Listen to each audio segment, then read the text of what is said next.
நாம நினைச்சுக்கிட்டு இருக்கோம் இஸ்லாத்து கிறிஸ்தவத்தை ஏற்றுவது தேவனின் பிள்ளைகள்னு. அது சாத்தானின் குழந்தைகளா மாறி பல ஆண்டுகள் ஆயிடுச்சு. இது எங்கிட்டு இருக்குது? இந்த நாட்டில் நடந்திருக்க அநீதி அக்கிரமத்திற்கு பெரிய பொறுப்பேற்க வேண்டியது இஸ்லாமிய கிறிஸ்தவ மக்கள் தான். அப்படிலாம் கிடையாது. தமிழன் இந்துவே இல்லையே, கிறிஸ்தவமும் இஸ்லாமியும் தமிழன் சமயமே இல்லையே. ஒன்னு ஐரோப்பிய மதம், ஒன்னு அரேபிய மதம்.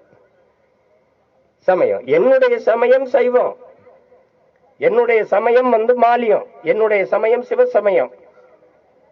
அதை தெரியாம நீங்க மீளணும் அப்படின்னு மரச்சக்கு இன்னைக்கு வரையில அது மாதிரி இருக்கு, வா திருப்பி வா. சர்க்கரை சீனியை விட்டுட்டு கருப்பட்டிக்கு வரையில அது மாதிரி இருக்கு, வந்துரு. என்ன பிரமாதம், இது விட பெசலைட் ஒண்ணு இருக்கு, கூவிடா. இஸ்லாமிய எங்க அரேபியால இருந்து இங்க இறங்கி வந்தானா இல்ல என் சொந்தக்காரன் தானே வேறி இருக்கான், மாறி இருக்கான். அரேபியால இருந்து வந்தான், பங்களாதேஷ்ல இருந்து வந்தான்னு சொல்லுவே நீ? தமிழர்கள் நாங்கள் இறை வழிபாட்டிற்காக இஸ்லாத்தை ஏற்றிருக்கிறோம்.